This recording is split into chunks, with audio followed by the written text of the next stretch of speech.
Move this TV to the side because I don't want to hit it. Yo, what's up, guys? Terrell here to bring you Sket Dance episode 52 review. Sket Dance, you can't do that. I'm sorry, I'm tripping. I've watched. Okay, let me just explain where I'm at with episode 52. In today alone, I've watched episode 52 like four or five times. Let me explain when. For Eastern Central Time, it comes out, Eastern specific time, it comes out at like 5:30 in the morning. I watched it once at 5:30, I watched it again, then I went to sleep, and I watched it 3 times when I woke up around 3 o'clock, and I think it's like, what? It's like 5 now, so I've watched it like 3 times in the course of like 2 hours. I don't know why.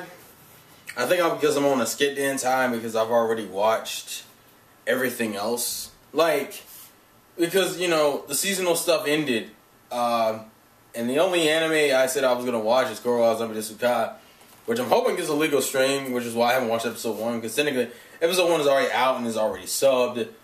I was gonna check out my Daka box because the Georgia had said some things about that, but for right now, Sket Dance is like the only new series that I don't know what's gonna happen in the anime that I'm watching that I'm really looking forward to. And you know, we got the introduction of Saaya and Hoske in this episode. Right off the bat, I love Saaya. Saaya at this point is like either my 3rd or 2nd favorite female character in Sket Dance. Why? It's because she's a parody of tsundere characters. And a lot of people know I'm not a huge fan of tsundere characters, but at the same time, you know, maybe I should stop wearing this because I can't fucking see. But like, because that's literally what Saaya is. Saaya is a parody of tsundere characters. You know, the whole twin tails, big boobs, airhead, abusive language towards guys, and all this other, and oh, she likes animals and reading, you know. She's kind of a parody of tsundere characters, and I like her for that, and I just think she's cute. I don't give a fuck. Fuck y'all niggas. For Jason said some bullshit, and his review was like, Saaya's mine. Fuck you, nigga. She's mine. I claim that. But I guess I should go into the episode. Essentially what the episode is Saaya kind of just seems to just walk in. Like, essentially it's like Boston's playing the PSP, and he's playing a dating sim game on like a PSP clone device, and he's all pissed off about tsundere characters, and you kind of just see him go in the background go, yeah, I know, right? And then Switch is like, yeah, tsundere character, but you know, tsundere characters are really popular. She's like, yeah, I know, right? And they're both like, you don't even know what tsundere is, do you? And she's like, I know what it is. It's twin dingy. It's like, you mean twin tails? Where the fuck did you get twin dingy from? What the fuck is twin dingy? And so like they explain tsundere to her, and then Saaya shows up and is like, oh, tsundere. And essentially, Saaya's gimmick, besides being a parody of tsundere girls, is essentially she has this problem where she can talk normally to girls, but she can't talk normally to guys. She talks like a tsundere to guys. So like the first half of the episode is just trying to get her to talk, to get her used to guys, so she stops overly like being tsundere around guys. And like she does the whole thing, like, you know, the whole, well, it isn't like I wanted you to come here. It was like, it's not like I'm thanking you or anything. Like, she does the whole contradicting nature to herself, where she's actually pretty nice, but the problem is the way she talks contradicts that. It's like that. I like that. I think that's funny. And she's cute as fuck. That's my bias. I also like how, like, through the entire episode, Boston and Switch are kind of like, she has all the attributes of a tsundere. All she's missing is a little sister attribute, which, if you saw my last review, you already know that I know about the spoiler that they give at the end. But essentially, like, the first half is just kind of getting them to talk normally and everything. And then we get to the, and it's like a lot of random jokes and shit. It just had me rolling the entire time. I love Saaya. I fucking love Saaya. And then, but you're kind of confused because, like, she just randomly shows up and goes, this is the Sket Dance, right? And you're like, how the fuck do you even know of us? Well, when you get halfway in, it's explained why. And you can also see the hints of Saaya's crush on Boston kind of show up. But, like, apparently we find out that Captain, or Takanashi, is the one who told Saaya about the Sket Dance, and she shows up saying Saaya needs your help, and they run out to see where she's at because she left early. Like essentially, what's gonna happen, and I think she's gonna be a lot prevalent in like these next like batch of episodes because she's in the ending, and she has more of a reason to be there now. So I'm assuming she's gonna be a lot more prevalent in the episodes. But essentially, she's going home, and I guess she calls Captain to tell Sket Dance to come meet her, and apparently she found a stray animal, and they gotta go rescue the animal. Now I like this. Now the joke with this animal, I didn't even realize until I read another review on our fandom post. And I like the first joke that's made about this animal. Like essentially what it is like they follow Saaya to go rescue this animal in the park. And, you know, Boston and Simiko are thinking it's a dog or a cat. And they walk into the park and then they walk out and all you just see of all of them but Saaya with like this really fucked up look on their face. And Boston just has a fucking owl on his arm. And I'm like, and I like Boston's first reaction is this Harry Potter? Now, just to clarify, I'm not a huge fan of Harry Potter, but it's such a basic Harry Potter joke that anyone would get it. I thought that was hilarious. It's like, oh, you did an American joke. I see what you did there. I thought it was funny. It's just like, it's like, is this Harry Potter? But anyways, apparently between some scenes, they decided to name the bird Hoske. And the whole joke with Hoske is that Hoske is like this owl who is like the tamest owl you've ever seen.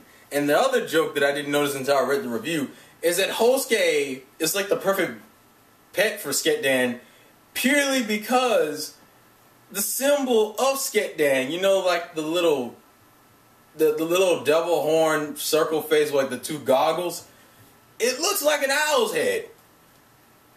I didn't even catch that like the first time. I was like, oh shit, so that's what that was about.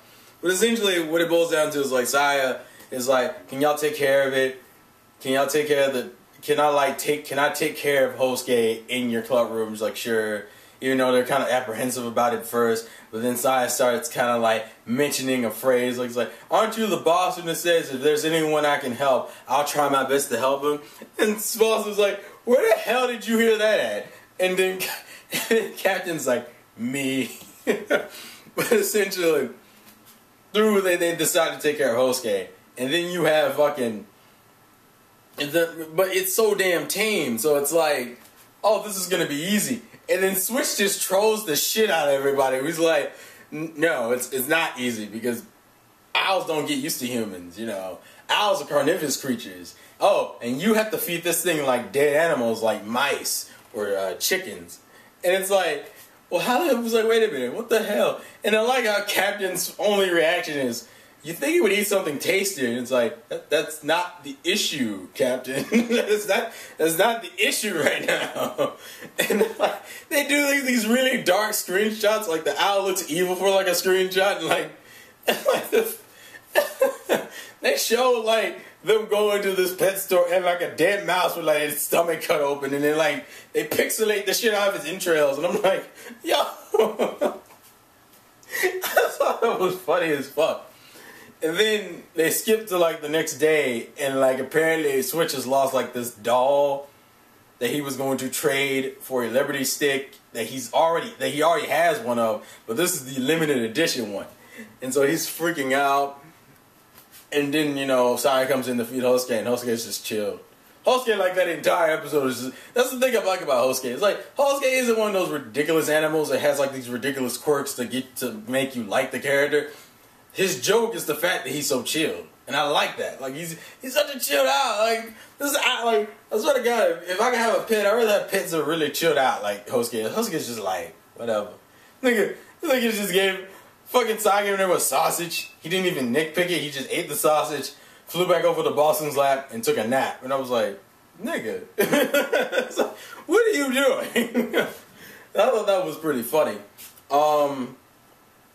And then essentially what it boils down to is that it's like, you know, owls are nocturnal creatures, so he'd probably be more willing to leave at night. So they decide to wait at night, but then Switch has to go. And you can notice, and you notice Himiko has noticed that Saaya has a mild crush on him. So I feel like Himiko, you don't realize this until the end, but like Himiko like intentionally steps out even though she doesn't necessarily have anything to do. You can tell she probably doesn't have anything to do. I think she's just trying to give Saaya and Boston some alone time. So like you had like this little chill scene where like Saaya and Boston are like sitting on the couch looking at Hoske, waiting for him to fly off, and Boston's being unmotivational. Then you know Hoske flies off, it's like yay, he flies off, and then you got Saaya crying in the back. I swear to God, I love Saaya. That's just cute as shit to me. She's another tsundere exception. I have 3 now. It's Kaya, Tsukiyumi, and Saaya. Kaya, Saaya. Ha! Kaya, Saaya, Tsukiyumi.